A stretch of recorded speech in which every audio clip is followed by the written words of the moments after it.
Hello, and welcome to our weekly chat on politics with Buffalo News reporter Charlie Specht, Buffalo News political reporter Charlie Specht. I'm Bruce Andriach, and this week we're going to be talking about a familiar topic in American politics, certainly a fight between two political parties.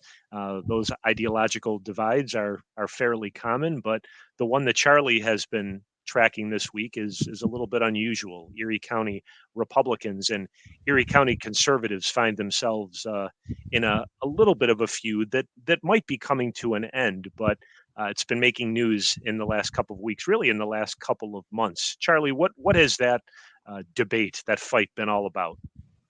Yeah, Bruce. What's going on here is that, because New York has what's called a fusion voting system, a minor party like the Conservative Party really has outsized influence in elections, and the fusion voting system allows, votes from different parties to be tallied up. So if a Republican runs on the Republican line, they can also run on the conservative line, and then those votes are tallied as part of that total. So you have candidates who can appear on multiple lines. So these endorsements, particularly with conservatives, less so the working families, are really key in their coveted spots. And usually, you have a Republican and Democratic candidate. Usually, the Republican will get the conservative line, but that was in jeopardy because of a tiff between Erie County Conservative Party Chairman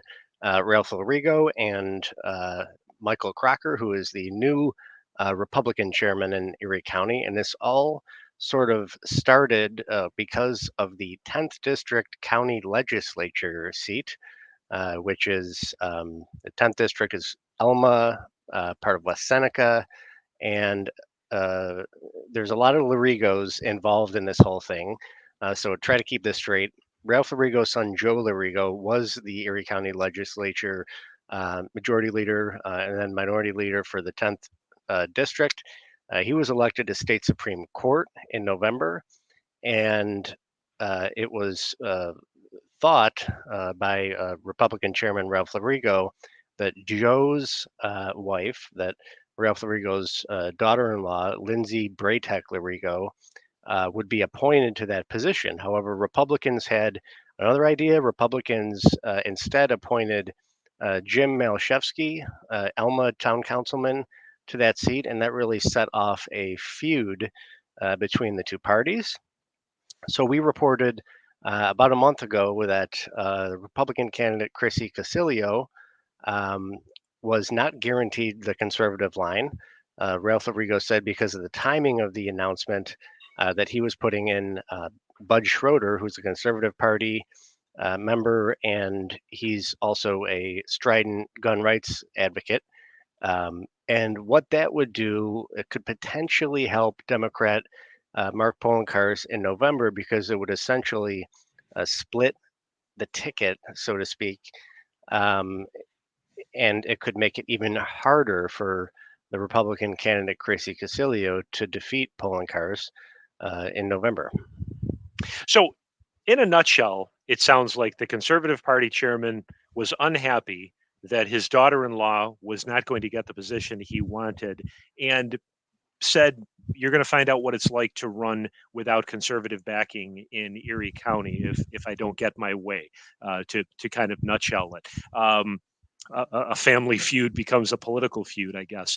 Um, but of course, the Conservative Party in Erie County is not nearly the size of the Republican Party when it comes to registered voters. But you pointed out that it still can play a key role in getting somebody elected. I think one of the races that readers, viewers might remember is Stefan Mahailu, helped to get elevated to county controller as a result of that line. Is that right?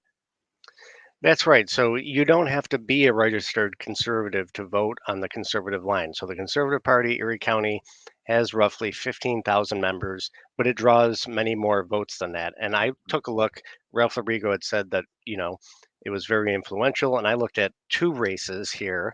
Um, 2017, if you remember, former Sheriff Tim Howard was running against Bernie Tolbert, who was a Democrat. The Howard won 51 to 49%, so there was about a 3,400 vote margin. Wow. Howard got 22,000 votes on the conservative line. So definitely proved the difference in that race. And that same year, you mentioned the Mahailu vote. This was really key. Mahailu, the Republican, was running against Vanessa Glashevsky, the Democrat. Mahailu was also on the conservative line, and the vote margin was 22,000 votes, nearly 22,000 votes. Mahailu got 23,000 on the conservative line. So that, in effect, proved the winning margin for him. So that can really be a key line. It's not always a given that a Republican will get that line. Right. Former County Executive Dennis Gorski, and then, of course, Jimmy Griffin ran and won for mayor on that line twice. But typically these days, especially with the Democratic Party sort of moving to the left a little bit, it tends to be more Republicans that get that line, and it can be a key line. You know, Mark Poloncarz at one point in his career did seek conservative backing, but he a few terms ago said that he wasn't going to even try for that anymore, that he didn't need it, and he Right. hasn't needed it.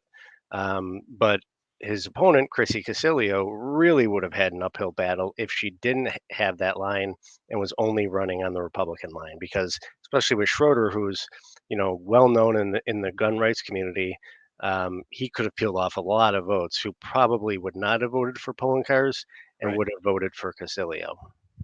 So it really is a matter that the Conservative Party and the Republican Party in those two examples need each other sometimes. I mean, just as you noted, two significant races that, and of course, no guarantee that people would not have voted for Mahailu or Sheriff Howard if they didn't have that line, but speaks to the importance of the conservative line. The undercurrent of all of this in 2023 is that Republicans and conservatives say this year is a good opportunity for them to unseat Mark Poloncarz as county executive. Do you think that their eagerness to put this feud behind them is an effort to say we don't want to waste any time? We need to get behind Casilio soon and not let this feud get in the way. Absolutely. And both party chairmen said as much to me when I spoke with them this week. They had a lunch last week at the Buffalo Club and apparently ironed out some of their differences. So Larigo had promised to challenge three county legislators with primaries in addition to the 10th district seat. He dropped two of those challenges. He's still going to challenge John Mills of Orchard Park for that seat because he says Mills went back on his promise to him to support who he wanted for the legislature seat. But at the end of the day, the Conservative Party was not going to do anything it could do to help Poloncarz. Right. They definitely don't want to see Poloncarz reelected. It's interesting. Larigo mentioned why someone might vote on the conservative line and not the Republican line. Western New York tends to be, even though it's heavily Democratic, it tends to be ethnic, blue collar Democrats who maybe are union members, but historically more socially conservative. Right. So you could potentially peel off some Democrats who wouldn't want to vote for a Republican.